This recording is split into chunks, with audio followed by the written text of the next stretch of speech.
All right, good evening. Thank you everyone for coming. My name is Philip Munoz. I direct the Constitutional Studies program that's sponsoring tonight's event, and I'm just thrilled. So we're ending the year just as we began it with a discussion of free speech, and we couldn't ask for a better person to do that with than our guest tonight. Let me start with some thank yous. As pretty much everyone here in the room knows, I'm just the face of the program. Jen Smith, who's working still as we go, runs the whole thing. So this is our last event of the year, and we have taxed her incredibly. So thank you, Jen, for all that you do, for making everything possible. I want to thank our student fellows, too. A number of you are here. So the Tocqueville program, as I think most of you know, has student fellows. We just came from a 90-minute vigorous seminar with Professor Strossen, which was great. I hated to end it. So thank you to the fellows for giving us your time all year, but especially tonight at the end of the semester. I also want to just mention, since this is our last event of the year, thank you to our benefactors. None of this is possible without the generous support of Notre Dame alumni and friends who have given so generously. So thank you to our benefactors for allowing these discussions to take place at Notre Dame. Tonight's event is titled Hate, Why We Should Resist It with Free Speech, Not Censorship. And as I said, we have a wonderful guest to speak on the subject, which again, thanks to Middlebury College, is in the news right now. We have a tradition at the program, which is we invite students to introduce our speakers. So I'm going to invite Jeff Murphy. Jeff is a senior, off to law school in the fall. He's been involved with the College Republicans and PRISM in their leadership while here at Notre Dame, and he will introduce Professor Strossen. So Jeff.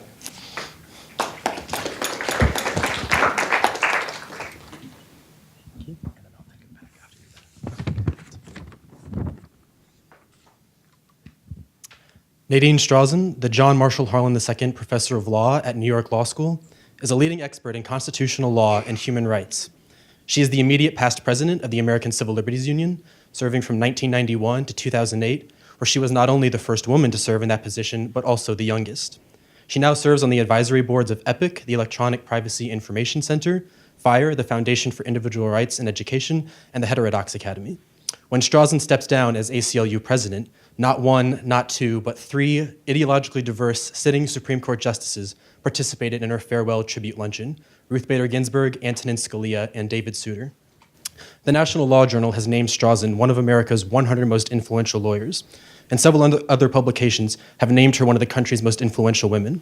Her many honorary degrees and awards include the American Bar Association's prestigious Margaret Brent Women Lawyers of Achievement Award, bestowed in 2017.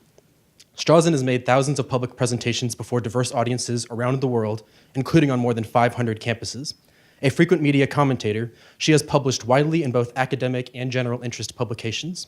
Her 2018 book, Hate, Why We Should Resist It with Free Speech, Not Censorship, has earned praise from ideologically diverse experts, including progressive Harvard University professor Cornel West and conservative Princeton University professor Robert George. Hate was selected by Washington University in St. Louis as its 2019 Common Read book for all incoming students. Her earlier book, Defending Pornography, Free Speech, Sex, and the Fight for Women's Rights, was named a New York Times Notable Book of 1995. Professor Strossen recently said in an interview that she gives a presentation almost every single day. Yet, despite this very busy schedule, she made time to be here with us tonight, and we are grateful for it. So please join me in giving an Irish welcome to Professor Nadine Strossen. Thank you. Hello, everybody. Well, thank you so much for that very gracious introduction, Jeff, and thanks for the warm welcome. I looked at your website before I came here, and I was just so happy to see the mission statement of Notre Dame. Notre Dame, you say it this here, right? I assume that you all know it by heart, but let me have the pleasure of reading aloud that as a Catholic university, one of its distinctive goals is to provide a forum where, through free inquiry and open discussion, the various lines of Catholic thought may intersect with all the forms of knowledge found in the arts, sciences, professions, and every other area of human scholarship and creativity. I mean, I'm so inspired when I read that, and it is such a wonderful antidote to the attacks on free speech that are occurring on so many campuses. And it's kind of ironic because I suspect that many people would have a stereotype that at a Catholic university there is less free speech and free thought and open discourse. And yet you certainly exceed, at least in terms of your mission statement, what we are seeing at too many secular universities around the country. There was reference that was made to Middlebury. I'm not sure if everybody recognizes what has recently happened there, that even though students who were dissenting from some of the views of the invited speaker said that they were absolutely committed to non-disruption, to not asking for disinvitation.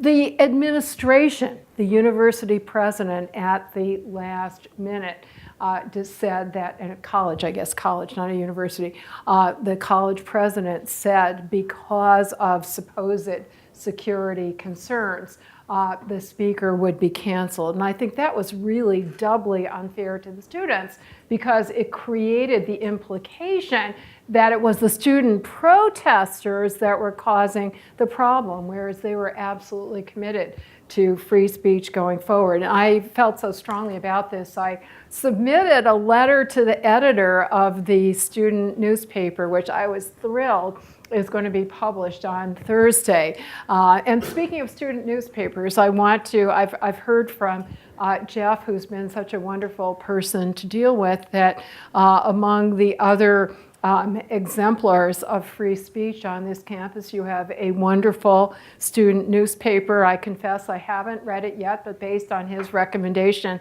I'm definitely going to do that. And I want to thank not only Jeff and the de Tocqueville program, especially Philip, whom I had the pleasure of meeting on Constitution Day, which, as you all know, right, is September 17th.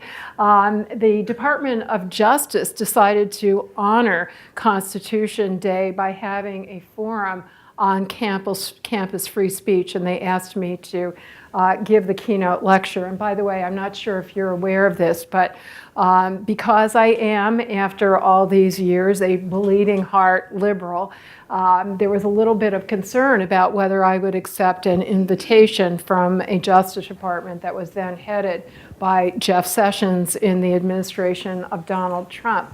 And I had absolutely no hesitation in doing so, even though I was told that a lot of other liberals had refused. I extremely strongly believe that all of us should use every opportunity to preach, not just to the choir, and to make common cause wherever we can, with whomever we can, on issues where we agree.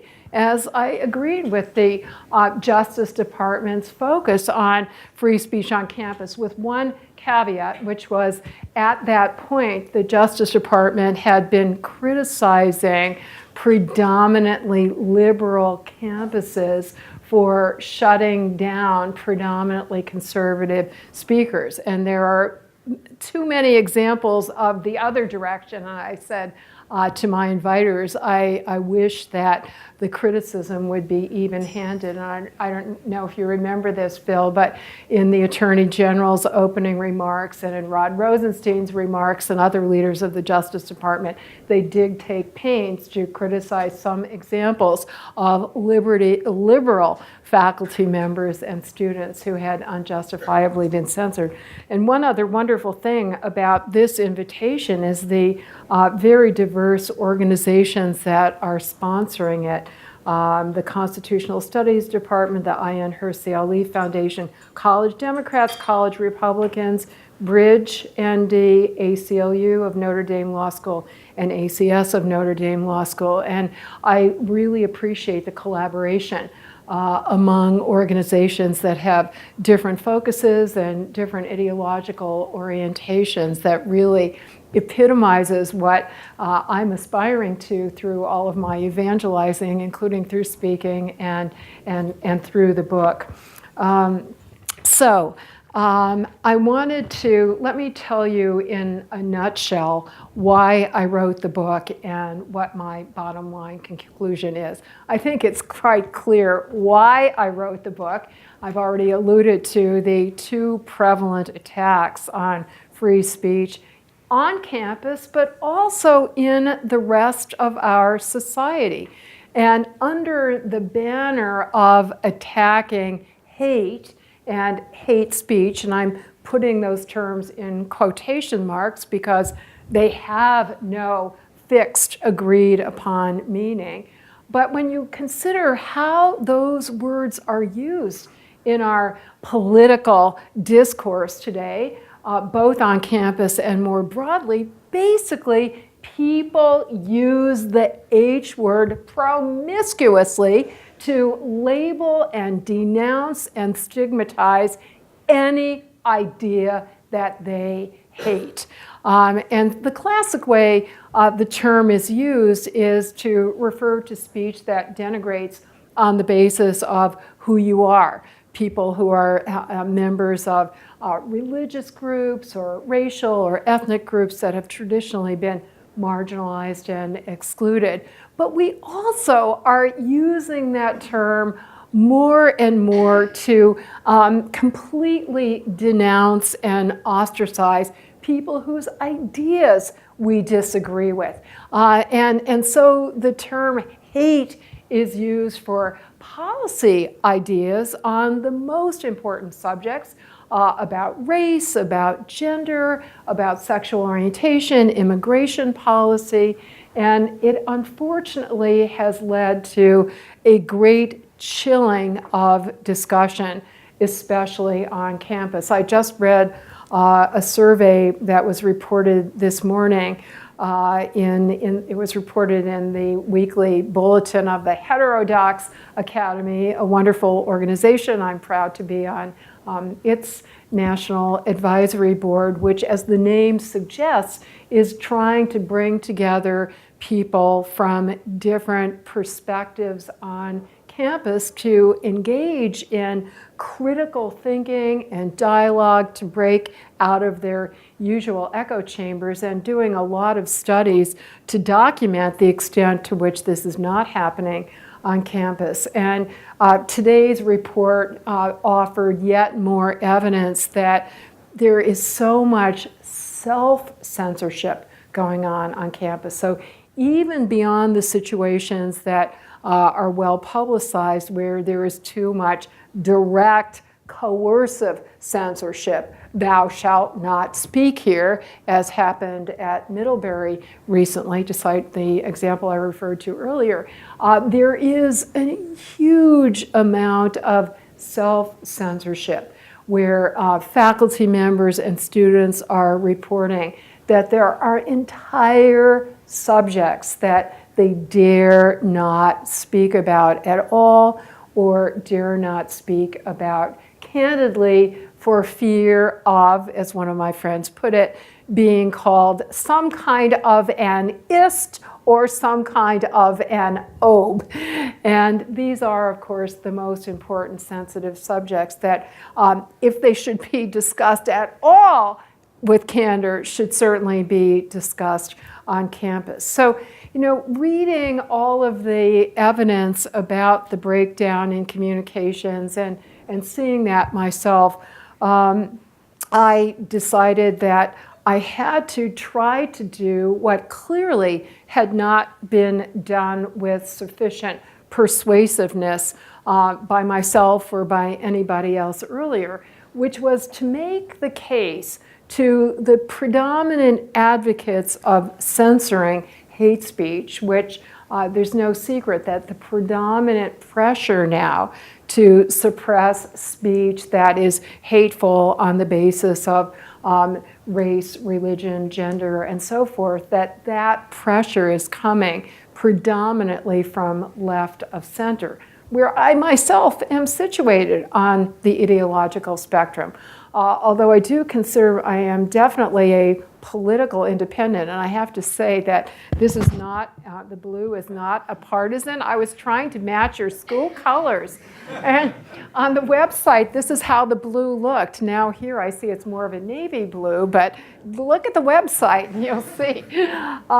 So I do like to consider every issue on an issue-by-issue basis, but definitely I'm on the left end of the political spectrum. However, if I'm forced to describe myself in a certain political category, I will say that I am a libertarian because I care at least as passionately about individual liberty as I do about human rights and social justice and the whole left end of the political spectrum there.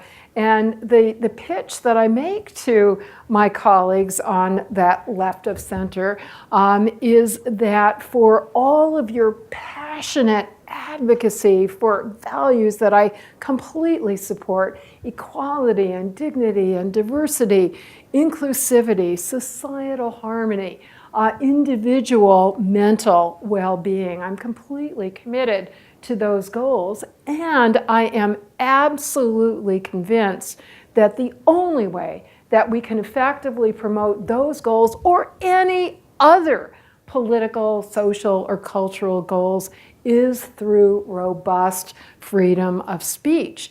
And so that's something that I had been advocating for forever because this is a debate that's been roiling in one context or another throughout my entire adult lifetime. And part of the drumbeat for censorship, which has been particularly predominant on campuses, is a notion that somehow we have to choose between liberty and equality, or sometimes it's put between civil liberties and civil rights. And I had absolutely been convinced through all of my past work and research that that could not be further from the truth, that liberty and equality are mutually reinforcing and indivisible. But again, it was clear to me that that case had not been made with sufficient persuasiveness. So being an advocate and an educator, I took it upon myself to write this book. I believe, to the best of my ability, and we're all flawed, I was trying to be objective and open-minded.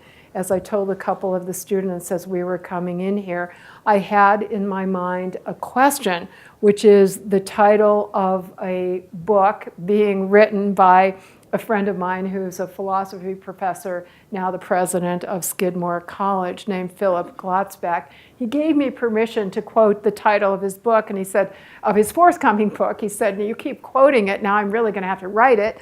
But here's the title. It's What Would It Take to Change Your Mind?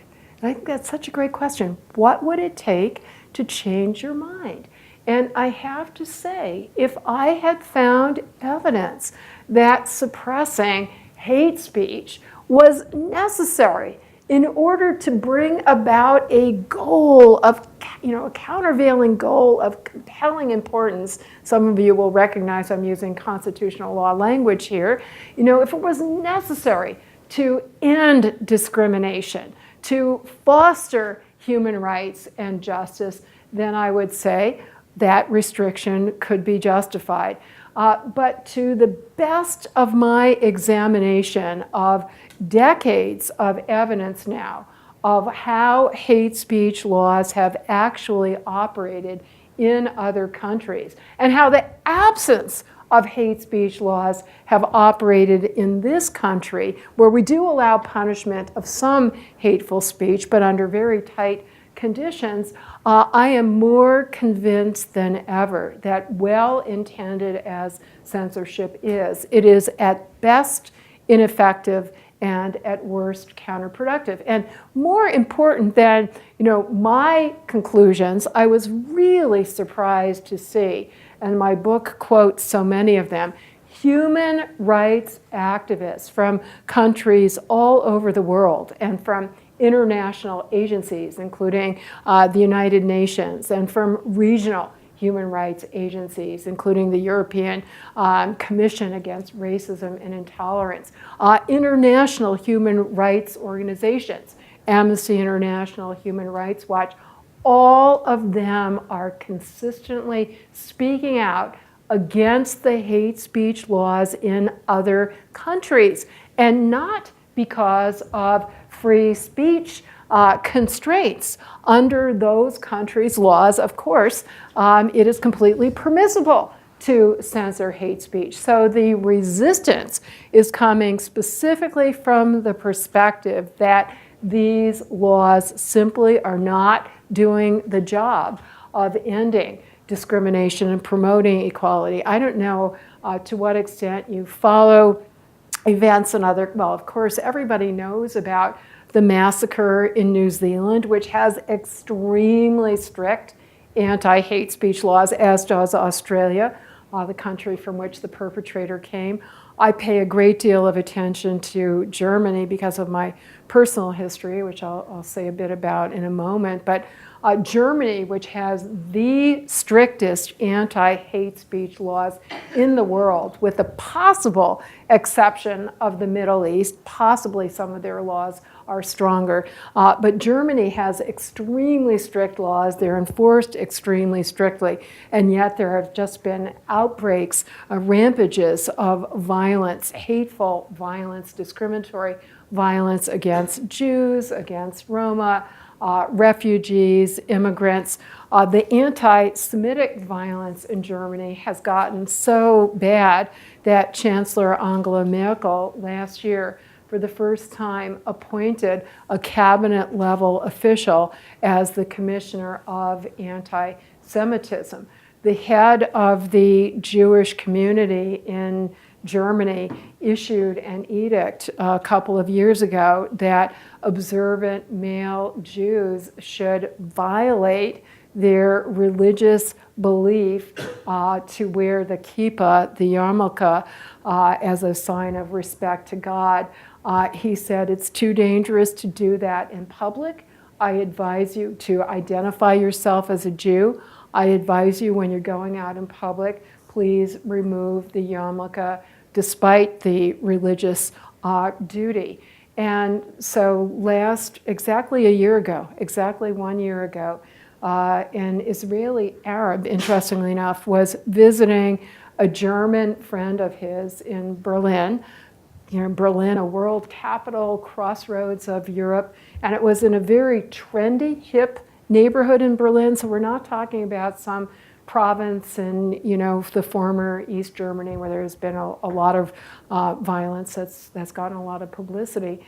It would be the equivalent of, I don't know, a hip place like South Bend, right? As they're going out on the town, the German Jew who was observant removed his yarmulke, and his Israeli friend says to him, "Why are you doing that?" And the German Jew explained this warning, this edict from the head of the Jewish community. And his Israeli friend was absolutely incredulous. He said, "This cannot be." So he takes the yarmulke, puts it on his head. They go out onto the street. And of course, you can see this all on YouTube, along with everything else. They're immediately physically attacked with virulent anti-Semitic language being hurled against them. France, which along with Germany has extremely strict anti-hate speech laws that are extremely strictly enforced, there's been all kinds of violence there too. And I should say against Muslims and people from North Africa, immigrants, refugees. But again, anti-Semitism, because that's in my personal history, and because we're on a religious campus, so I think the religious theme is an important one. There's so much anti-Semitism and anti-Semitic violence, including murders in France, including in Paris, including of a Holocaust survivor who was recently just absolutely brutally tortured and murdered, that Jews are fleeing France in large numbers. And I just got a new book, which has the same main title as my book, Hate, and it's a chronicle of recent anti-Semitism in France. So it's impossible to prove, a counterfactual. Maybe the hatred and the hateful violence would be even worse without the hate speech laws, but certainly these laws have not quelled the enormous problems. And it's so interesting that so many human rights activists in these other countries are saying that they ought to move more in the direction of our country, where civil society, anti-discrimination laws, laws against discriminatory violence, otherwise known as laws against hate crimes or bias crimes, do exist and are enforced, not as much as they could be, but more than in other countries, and where we have such a robust engagement of everybody from politicians to ordinary citizens exercising the power of counter speech, to denounce the discriminatory messages and violence, to provide support for the people who are attacked, to educate, to persuade. So as a result of doing all the research for my book, I was convinced that hate speech laws are even less effective than I had thought before I did the research. But on the positive side, and as an activist, I'm always an optimist, right? I always have to see the glass half full. On the positive side, non-censorial countermeasures, including counter speech, are even more powerful and effective than I had thought they would be.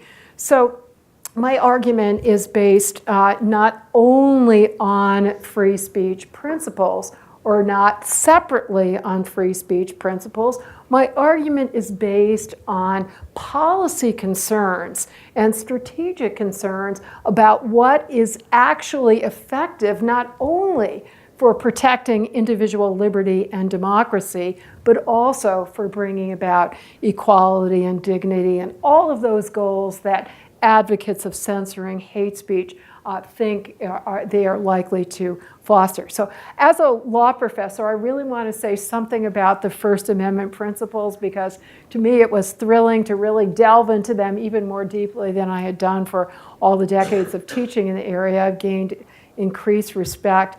But before I do that, I said I would tell you something about my personal background, because I think that is really important.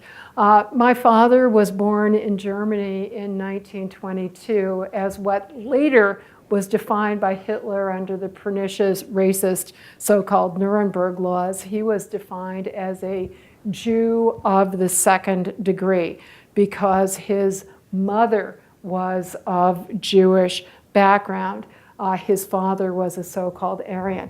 I deliberately say of Jewish background because her family had converted generations before, and he was raised as a Lutheran. He was very devout Lutheran, and I was thrilled to learn that he was confirmed in a beautiful old church in the Dahlem section of Berlin. If any of you know it, it's near where the Free University is. He was confirmed by the famous pastor Niemöller, who was a great resistor to Nazism and wrote that famous poem about first they came for, everybody, and then when they came for me, there was nobody left. But under the Nuremberg laws, it was clearly a matter of racial ancestry, ethnic ancestry. So my father was classified as a half-Jew, and for that reason, as well as for his political opposition to Hitler, I'm very proud that as a teenager, he was, even before the Nuremberg laws, he was just ideologically opposed to Hitler. For those two reasons, he was sent to the Buchenwald concentration camp. Because at the time he went in, he was young enough and strong enough and healthy enough, they did not immediately slate him for assassination. He was condemned to slave labor. And again, I think that's just so extraordinary. Here I am in the 21st century, the daughter of somebody who was enslaved, who was doing backbreaking, soul-crushing labor in the most horrific conditions fraught with disease. People were rampantly dying, malnutrition, and as if that was not enough, as an undesirable, my father was slated to be sterilized. You can tell that didn't work. He was liberated, I kid you not, one day before he was scheduled to be sterilized. He was liberated by the US military. And I love speaking to military audiences. And I revere members of the military because we are all fighting for the same values, right? I know they all take an oath or an affirmation to defend our Constitution against all enemies, foreign or domestic, and I'm fighting in my own way for the Constitution. So I could not loathe the Nazis more than I do, and if I believed that the way to prevent the rise of Nazism in Germany or the US or anywhere else would be through censorship, I would support censorship because I'm not like Patrick Henry. I don't say, give me liberty or give me death. I believe I cannot enjoy my liberty unless I'm very much alive. And I'm going to tell you the exact same point was made by a wonderful man named Aryeh Nair, who was the executive director of the ACLU in 1977 and 1978, when we handled a very famous case, took place not far from here in Skokie, Illinois, a suburb of Chicago. How many of you have heard of the Skokie case? So people of a certain generation have heard, and other generations have heard of it. It really epitomizes not only the ACLU's neutral defense, even for freedom for the thought that we hate, right? Anti-civil liberties idea, but it really epitomizes what lawyers call the viewpoint neutrality principle of First Amendment law. And the Supreme Court has said that is the bedrock principle, that government may never punish speech solely because of its viewpoint. No matter how hated or hateful that viewpoint is, the way we respond to it is through our own ideas, not through suppression. So when the ACLU came to the defense of a group of neo-Nazis who wanted to demonstrate in Skokie, Illinois, precisely because Skokie had a large Jewish population and also a large number of whom in those days were Holocaust survivors themselves. That's why the Nazis chose that particular forum, right? To get maximum attention, to provoke controversy. That's what the hate mongers love to do. And people play into their strategy by succumbing to the desire to try to censor them. So that's what happened in Skokie. It was a controversy that went on for a couple of years, was litigated all the way up to the Supreme Court. It was an easy case for us in the courts of law, right? Because it involved that crucial bedrock principle of viewpoint neutrality. But it was a very difficult case in the court of public opinion.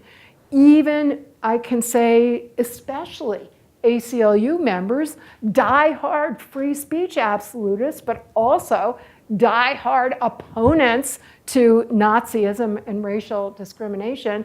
Many ACLU members said, we really support free speech, but we draw the line here. And we actually lost 15% of our members. So, you know, when I do hear and I read sobering statistics about people today, including people on college campuses, being so eager to suppress ideas that they hate, it's worrying, but it's a chronic problem. I think it's understandable in human nature. We have an instinct to, if that's an evil idea, why should it be expressed? And as Jeff and I exchanged in emails beforehand, he knows I'm fond of quoting the title of a book by journalist Nat Hentoff, whose title says it all. It's a book he wrote many years ago. It was called Freedom of Speech for Me, but not for thee. How the left and right relentlessly censor each other. Well, in the Skokie case, it was especially poignant for Aryeh Nair because he was himself, he was the national head of the ACLU, our national executive director, and he himself was a Holocaust survivor. His immediate family managed to escape after enormous suffering and trauma, but his extended family was completely assassinated. And Aryeh is a wonderful defender of free speech. After he left the ACLU, he went on to become the founding executive director of Human Rights Watch, and then the founding director of Open Society Foundation under George Soros, and always defending freedom for even the most obnoxious speech. So I was very surprised when I reread a wonderful book he wrote shortly after the Skokie case called Defending My Enemy, that he actually said in that book, and I'm paraphrasing it, you know, I love free speech. But much as I love free speech, I loathe the Nazis even more. So if I were convinced that censoring their speech would have prevented their rise to power in Germany, I would have said, let's censor it. And he then goes on to recount history that many people don't know. I can't tell you how many people I talk to who just assume that the reason the Nazis rose to power was because they got away with hate speech. And that becomes an argument as to why we should censor neo-Nazi hate speech. What's not known is that in the Weimar Republic, during which Hitler rose to power, there were extremely strict anti-hate speech laws. Pretty much the same strict laws that Germany still has, which I mentioned earlier. And not only were they strict on the books, they were strictly enforced.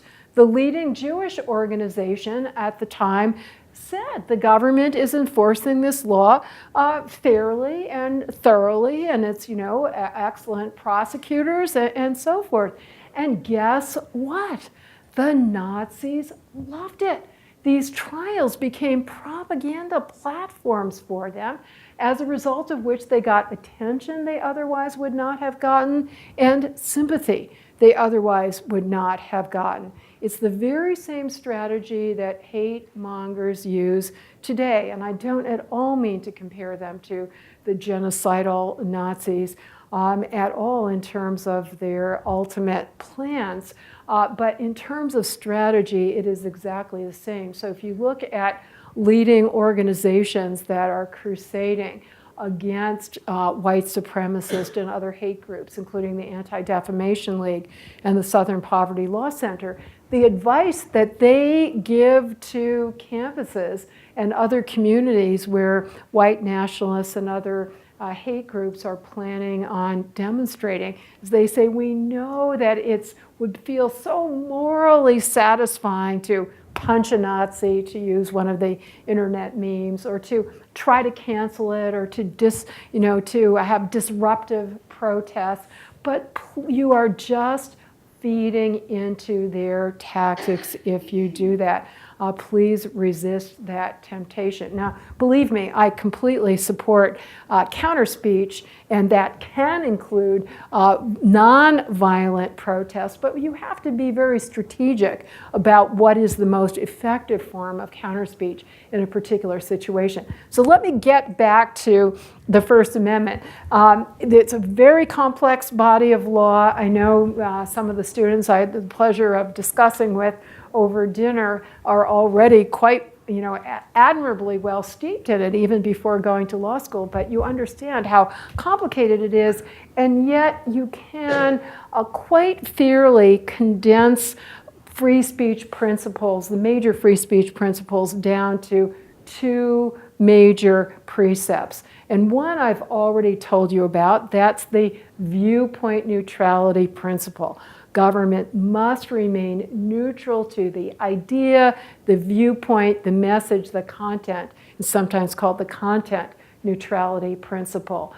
The corresponding second important principle is when you get beyond the content of the speech, its message, its idea, its viewpoint, and you look at the particular context, If speech, regardless of its message, a hateful message or any other message, if in a particular context that speech directly causes certain imminent, specific, serious harm. In other words, it causes an emergency that cannot be prevented in any way other than punishing the speech, then you can and should punish the speech. And by the way, the problem in Nazi Germany was that speech that did pose an emergency, the Nazis got away with, but even more importantly, they literally got away with murder, physical violence and assault against Jews and other minorities and their political opponents. Now, here in the United States, the Supreme Court has recognized several categories of speech that satisfy that emergency principle. And let me walk you through a couple of them because I think it shows that our law is so commonsensical that if people understood hate speech that can be punished and hate speech that cannot be punished, they would understand that the law really does make sense.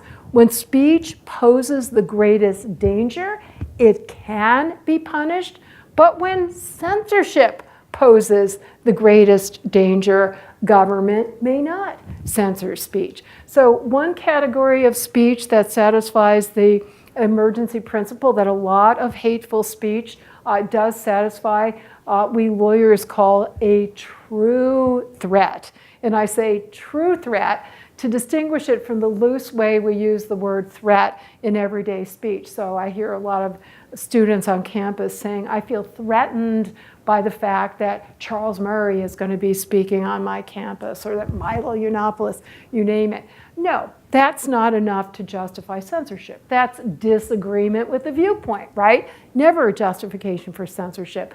But a true threat is when the speaker is addressing a relatively finite audience, right? So directly targeting one individual or a relatively small group of individuals, and the speaker means to instill a reasonable fear that he is going to attack or cause some harm to the audience. And notice, reasonable, it's an objective standard, not a subjective standard. So it can't be somebody who's particularly thin-skinned or timid. It has to be a reasonable person.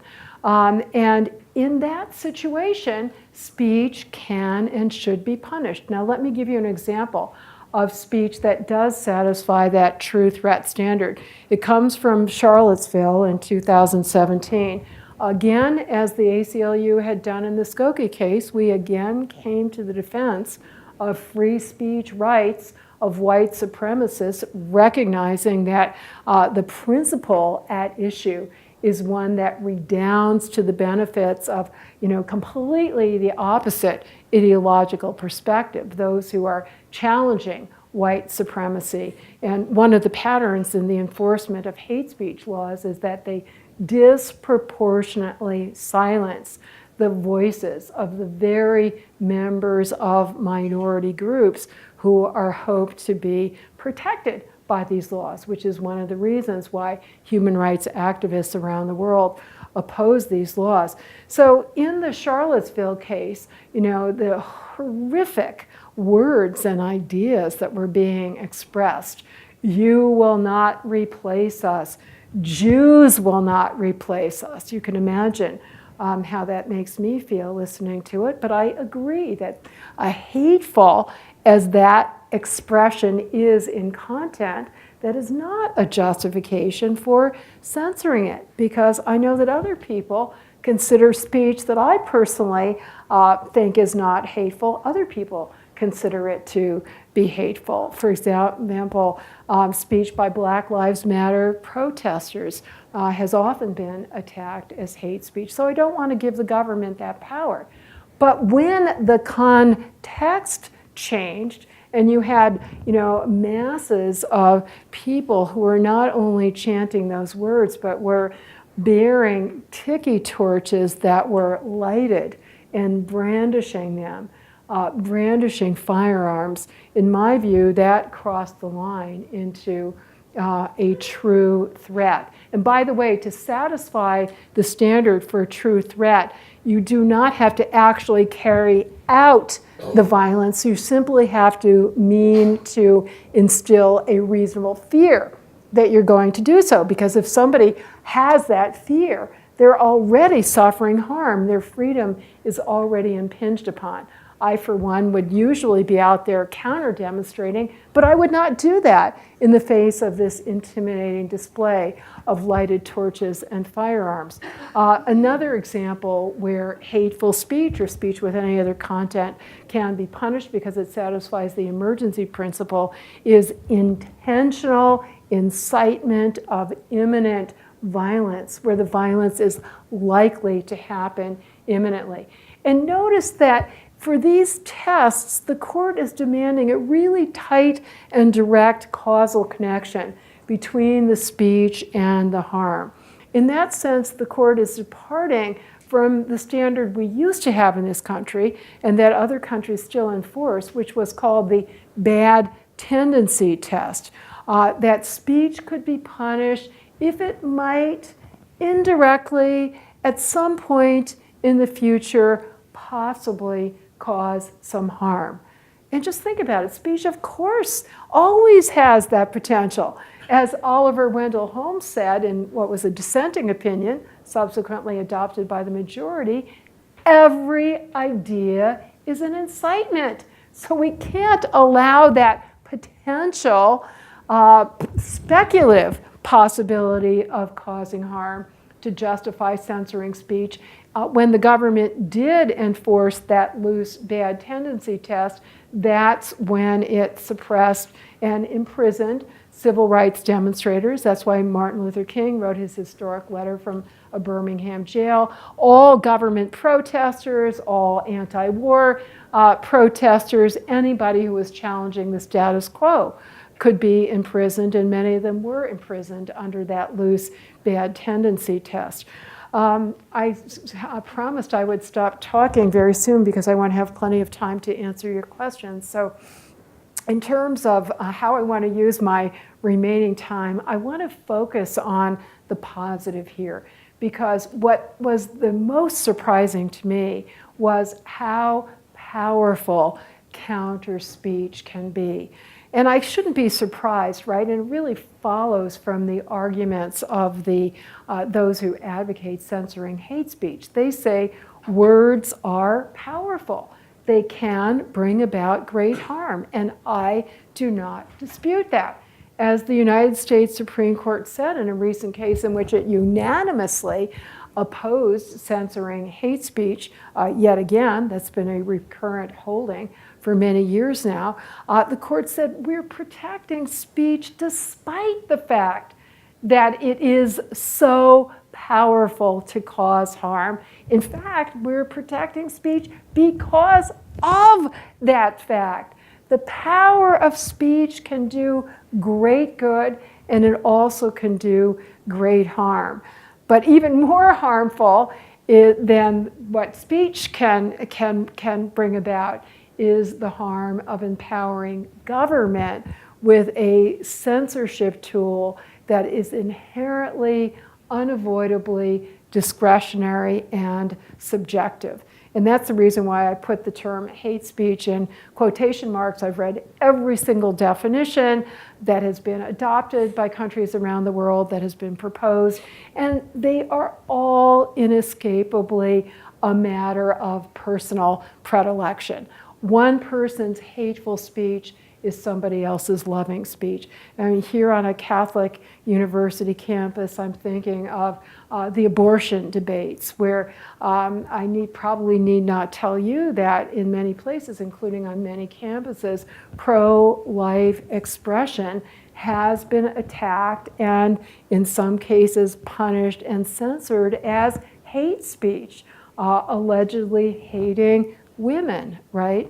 And conversely, there are those who attack, who would view from a, I can see a plausible argument that pro-choice expression for each group, I'm using their preferred terminology out of respect, recognizing the debates over the terminology, but that pro-choice speech could certainly be seen as hate speech if you believe, as many people do, devoutly believe that it's an unborn child that is deserving of respect and protection for its life. And so to advocate abortion could well be seen as hate speech. And I can give you many other examples. And by the way, in European and other countries that do enforce hate speech laws, Christian expression, among other religious expression, has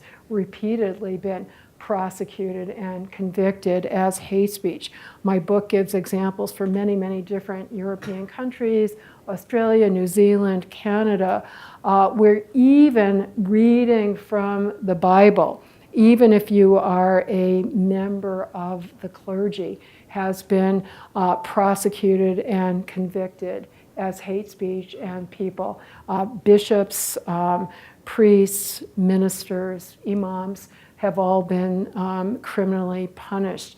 And again, to even call it hate, I understand the impetus that certain views, religious beliefs are seen as being discriminatory on the basis of sexual orientation or gender identity. But on the other hand, to call it hate speech when people are motivated by the opposite impulse, namely love, right, to redeem people's souls. It's just one of many, many, these are just two examples I can give of how irreducibly subjective the concept is, which means that who is going to be punished depends entirely on the values and the judgments and the predilections of those who happen to exercise political power. And that's why all of us, especially any of us who are in a minority or likely to be in a minority in terms of political power, have the biggest stake in not giving the government that inevitably subjective power. Now, my last 6 minutes, I promise I would say something about the really positive information and inspiration I gleaned about the power of counter speech. So just as hate speech can be very powerful, we shouldn't be surprised that counter speech can be. And the main thing that I learned took me beyond my usual mode of thinking of expression, which is from my own perspective, what I'm doing here and what I do when I teach my classes and I do all my presentations in many different forums. I think in terms of persuasion and ideas and information and legal principles and basically advocating before a large audience. But there's another, and that's very important. We should debate the ideas and the ideology that we think are hateful and discriminatory and stereotyped. But there's another form of counter speech that I found so compelling, and that is one-on-one communication with hate mongers or even leaders of hate organizations have been, and here's the term, it's interesting in a religious context, they use the term redeemed, have been redeemed from the burden of their discriminatory views by the generous, patient intervention of people who will engage with them, both online and in the real world, the rest of the real world. And there are so many examples now that have been documented. The former hate mongers call themselves formers, and many of them have formed organizations, a variety of organizations that are completely committed to reaching out to others who are either attracted to or actually involved in hate organizations. A major one is in Chicago. It's called Life After Hate. And there's now a whole genre, if you're interested, you can see TED Talks that come from the perspective of both sides, both the former hate mongers who have been redeemed and people who have lovingly, generously reached out to them. I find this so moving in the sense that it makes me realize that we can never give up on anybody. Some of the people who have been redeemed were actually leaders. One of the founders of Life After Hate, a guy named Christian Picciolini, was the leader of a really violent, skinhead, hateful organization. And he himself is now, he feels he can never make recompense for all the damage that he did, but he's devoting his life and says that more than 100 farmers have been also redeemed thanks to his intervention. Now, that kind of intervention is not done through criminal prosecution. It's not done through ostracizing, stigmatizing, demonizing. It is done through compassion and through empathy. A lot of these people, the majority of them from what I've read, became attracted to these organizations not because of ideology, but because of something in their personal psyche or something in their personal circumstances, dysfunctional families, problems at school, drug problems. And so they become ripe fruit for recruitment into some kind of bonding organization. And what they need is an alternative community, an alternative bond. So what the strategy that works is to of course, you do not, you're not empathetic to the ideas, but you don't reject them as human beings. And it's a concept of restorative justice that's becoming very prominent with respect to all kinds of infractions and crimes. So it shouldn't be surprising that it seems to is very promising in this context as well. My last minute before my voice gives out, I'll appropriately use it to say something about counter speech. I'll summarize that message. I have 3 epigrams in my book, all of which are about how counter speech is much more effective than censorship in bringing about equality and dignity and inclusivity and all those wonderful goals. And I guess my favorite of the 3 is Martin Luther King, when he said, in the end, we will remember not the words of our enemies, but the silence of our friends. So I want to thank all friends for not remaining silent. Thank you very much.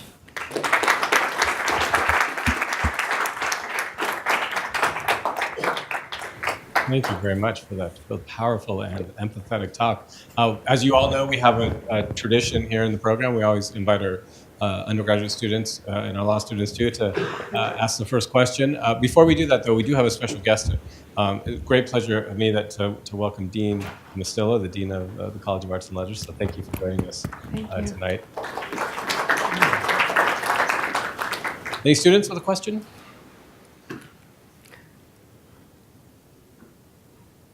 Okay, John, go ahead, stand up and identify yourself. And the microphone is for the recording.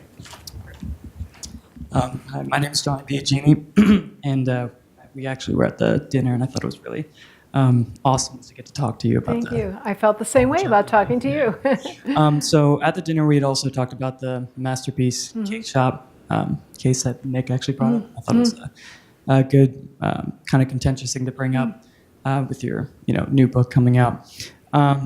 So my question is, can the First Amendment, with its speech rights, whether that be freedom of speech, freedom of association, freedom of religion, can they be violated in favor of anti-discrimination laws? So, for example, if you were to say yes, then would you say that, and I thought it was kind of, a gay songwriter could be forced to perform work for an evangelical Christian choir looking for basically a tune-up or to liven up Leviticus 18? Okay, I'm not sure I followed the hypothetical, but so maybe you can try that again. But as I indicated in my opening remarks, and I kind of glossed over it, I said I was using a constitutional law term, so let me explain it. no freedom is absolute.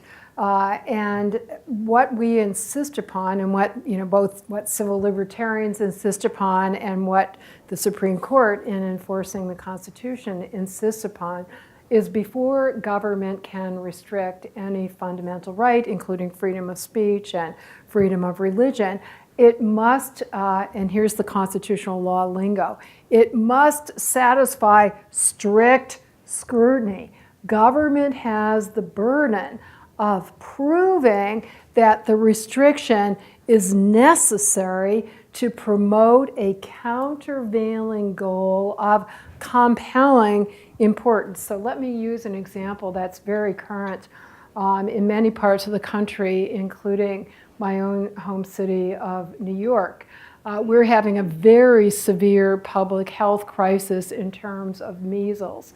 Many afflictions, and in particular in Orthodox Jewish communities, where some, certainly not all, but some influential rabbis are arguing that vaccination is inconsistent with their interpretation of religious beliefs, and that it is harmful. Not only that it's not necessary to protect health, but it's actually harmful. And I have no problem arguing, as the city has done, and as a couple of courts have done consistently, that the necessity of protecting against not only the children themselves of these families, but also the other children in the schools to which they go, other members of the public to which they would spread the disease, that is a goal of countervailing goal of compelling importance, public health and individual health, that would justify infringing this religious belief against vaccinations. There have also been other, really dramatic examples involving life and health. Now, so in addition to life and health, public safety, national security, the Supreme Court has held, and I agree, that another goal of compelling importance is another constitutional right. I would never say that the right to free speech or free exercise of religion, fundamental as they are, and passionately committed to both of them as I am, that they do not outweigh the right to be free from discrimination on the basis of who you are. So I agree with the Supreme Court and other courts that have held that the right to be free from discrimination in the provision of public services when somebody is doing business in the public sphere is of compelling importance. What I didn't understand from your hypothetical, John, was whether that might not be in the public sphere. You went past it a little bit too quickly. So we talked at dinner, for example, if you've got a private university, including a religious university, you are free to construct your own rules that are consistent with your own religious beliefs. And it would absolutely violate the right of a religious university, much less a church, to say that non-discrimination rules trump your beliefs about who is eligible to be a priest, for example. Can I just follow up on this? When you have, say, a First Amendment freedom of religion right, and let's ground the non-discrimination right in the 14th Amendment, and one provision, if you go on free speech grounds or free exercise grounds, it goes one way, but on 14th Amendment grounds, it goes on the other way. How do you navigate that case? Which amendment do you prefer? I don't think that you can prefer either one. I think you have to maximally protect both of them. And in the case of, so I didn't have to face that issue when I was writing my book, because I found that not only was it not necessary to suppress hate speech in order to advance equality, but actually it was necessary not to do so because censorship actually undermined equality. Question? Sure, and then we'll go here next. Hi, my name's Courtney Becker. Hi. So I know that recently editors of news organizations have been pressured into apologizing and even resigning in light of publishing opinion pieces that people feel should not have been published. The New York Review of Books editor comes to mind, publishing a piece written by a man who had been accused of sexual assault multiple times. And The Nation magazine is another example. Yes, another example, yeah. So do you feel that, the question of free speech and then freedom of the press, with newspapers also having the right to choose what to publish and what not to publish, is becoming an even greater problem in this day and age of increased, cries of fake news on the one side, and then increased sensitivity to things that are published that might be opinion pieces, or the New York Times profile of a white supremacist, for example. Do you think that is becoming a more urgent problem? What do you think my answer will be? It's going to be yes, probably. You're right. And you want to hear why. My comment, thank you, Courtney. It's a very, very serious problem. And Courtney raises, it's a difficult problem for this reason, right? I'm advocating counter speech, and that is what is being engaged in by all the people who protested that the Nation should not have published that poem, or et cetera, et cetera. They are exercising their own free speech rights to criticize and to persuade and to pressure. But at some point, what we call chilling effect, deterring people from expressing certain viewpoints or even discussing certain topics at all, becomes so enormous that it is the same practical effect as a government censor saying, "Thou shalt not," on pain of criminal punishment.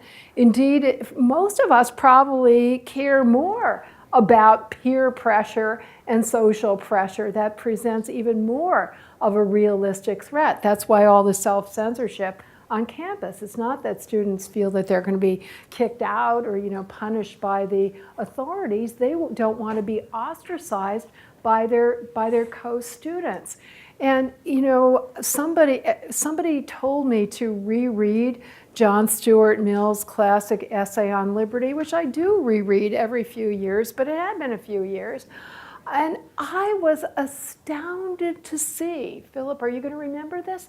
That the whole essay is completely about social pressure and peer pressure. On the very first page of that famous essay, great defenses of free speech. It really stands the test of time. But what I had completely forgotten is he says, I'm not talking about government censorship. I'm talking about social pressure, informal pressure of influential people in the community. A friend of mine who's the head of a wonderful organization called PEN America. It's a group of writers that also defends literature rights, but also free speech. Her name is Suzanne Nossel, and she wrote an op-ed in the Washington Post last year, and the headline was, "When does counter speech become censorship?" And it's a very delicate balance, because we want people to feel free to robustly criticize. I mean, I want the Nazis to shut up. I want people to stop having those ideas and expressing them. But I'm very leery about the coercive power here. So I'm sorry I can't give you, I think those situations were appalling. I think the groveling, what I can't stand is the groveling self-flagellation. The poet in the Nation magazine, how dare I even have, put myself in the position of writing those lines. I can't stand that. And I'm seeing that, the great suppressive effect is really manifesting itself in young adult fiction. I don't know if you followed that. They now have something called sensitivity readers, and even books that have been published that have gotten wonderful reviews and just seem to be, on wonderful human rights themes. And then somebody will say, oh, but it didn't depict this certain person who belongs to a certain group and in a culturally appropriate way, or it was cultural. Oh, as a pun, cultural appropriation because you're not a member of that group. So we have to combat these pressures. And the best thing I can think of is to say, okay, let that criticism flow. But then we have to have more robust defense on the other side. And that may take courage, right? Because it's bucking a trend. And I think more of us have to have that courage to stand behind those who are accused. Do you have any other constructive ideas? No, I appreciate your thoughts on that because I think that, yeah, I think those situations were not the best and there's no easy answer to it. Okay, well, thank you. Right over here. Thank you very much for coming here and addressing this critical issue and problem. I was born during that war when the Nazis had dominant control over most of Europe. I marched with Dr. King in Selma, and I had rocks thrown at me when I marched in southeast Chicago, about 75 miles from here. I spent time in jail, and I marched during the Vietnam War protests. I never thought at this stage of my life hate would become the topic of the day. Mm-hmm. And it's extremely stressful to hear I'm going to be blunt about it, in a presidential campaign, people screaming, lock her up, lock her up, lock her up, and the candidate thinking this is just fine to encourage imprisoning his opponent. I would like to hear from you, because you are also concerned about this, or you wouldn't be writing a book. Your viewpoint as to why this hateful atmosphere where people are afraid to talk to their relatives if they disagree with them because they know they will be written off. Can you share your thoughts as to how this developed and why this has become the norm in our society now? Great question, and it was one of the questions that we discussed over dinner. And all I can do is refer to other experts who are searching for causes, because we cannot find solutions unless we can figure out the causes, right? And I will tell you one person in particular that I really admire a lot, who's put a tremendous amount of thought into this, is Jonathan Haidt. If he hasn't spoken for your program, I highly recommend him. He's a social psychologist at NYU now. For many years he taught at the University of Virginia.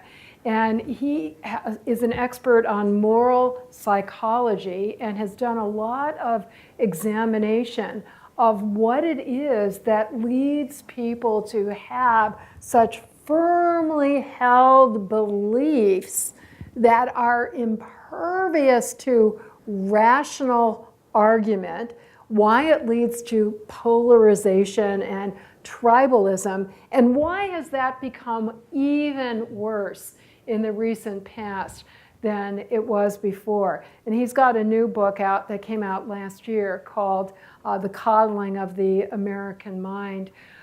He has a number of theories, but one of them has to do with the role of the internet and social media. As is true with all speech and all media, it has great positive potential.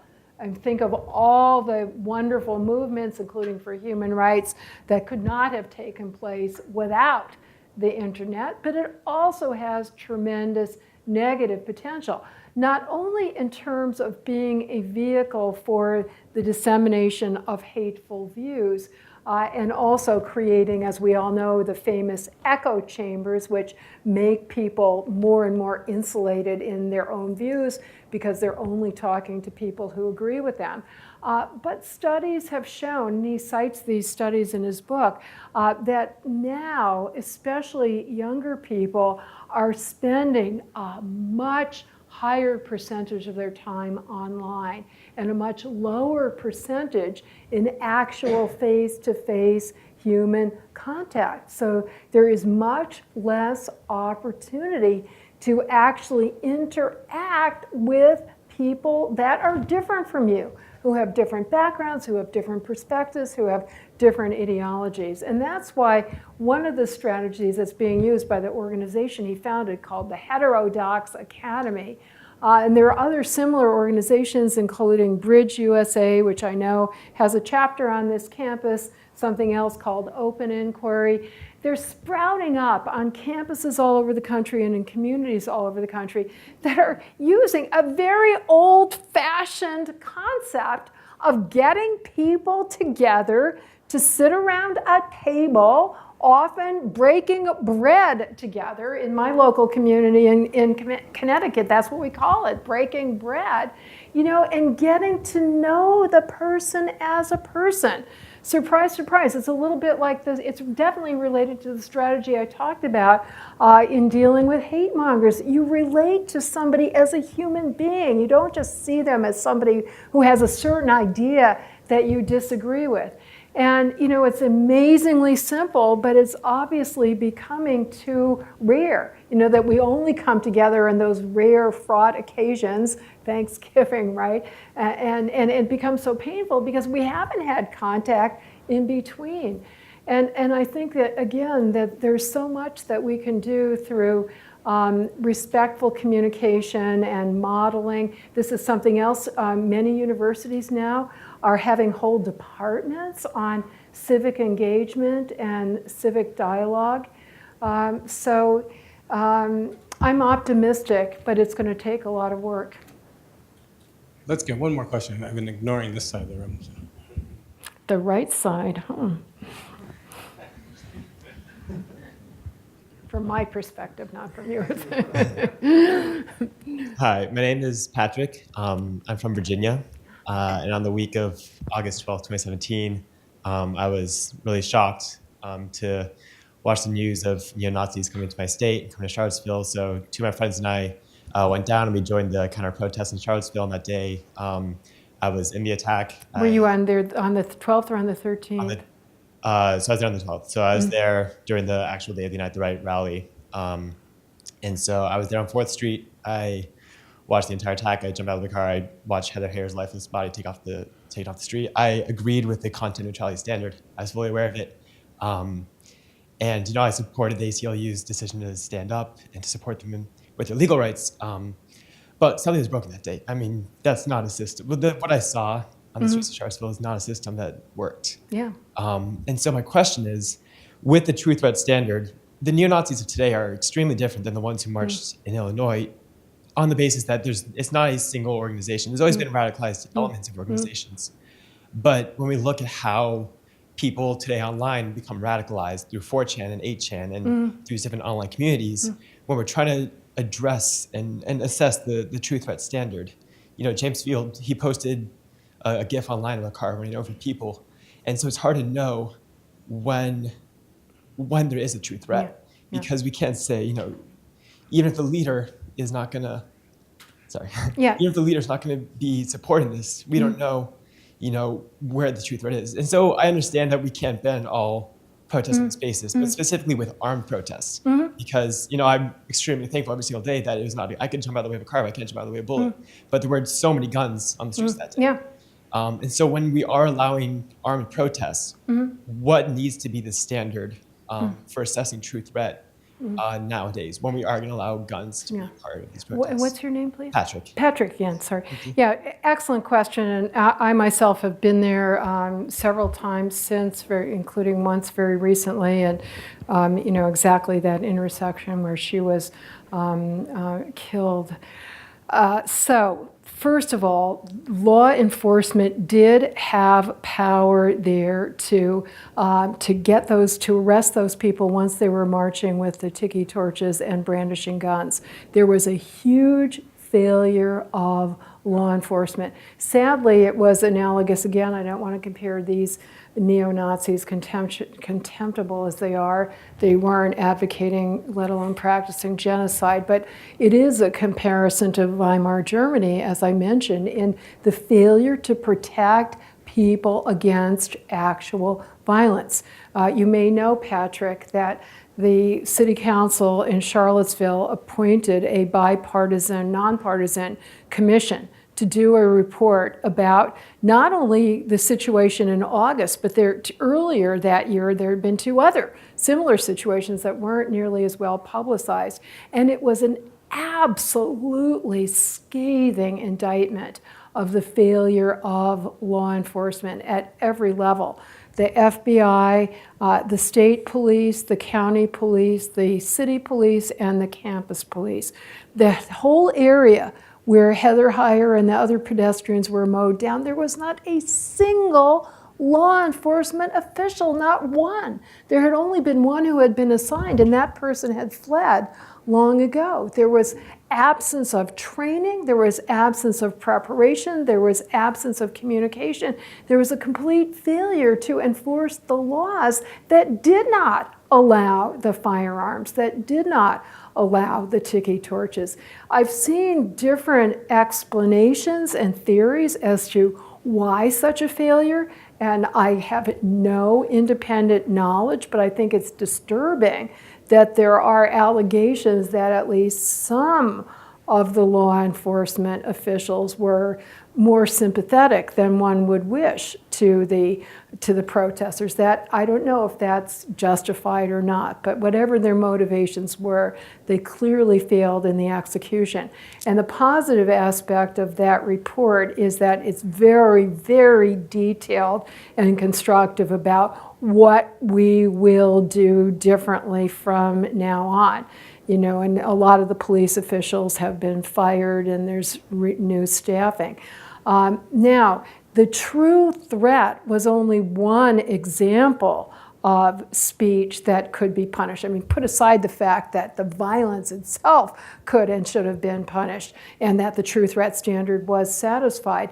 What you're talking about is another example that satisfies the emergency principle. When somebody is actually conspiring and providing material support for the commission of a crime, and murder and violence, and that is what is being alleged in a civil lawsuit that is being brought against the organizers of the rally. Not only, I've deliberately forgotten the name of the murderer himself, who, as you know, is already serving a life sentence appropriately.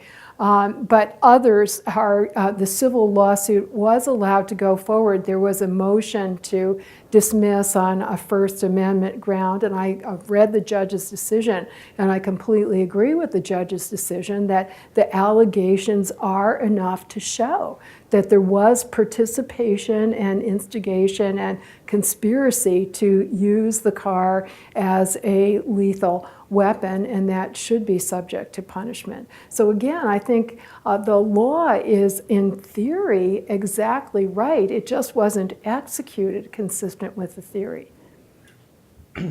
As I said, this was our last event of the year, and really just an exemplary talk and wonderful questions as well. So please join me in thanking Professor. Well, and thank all of you for your questions.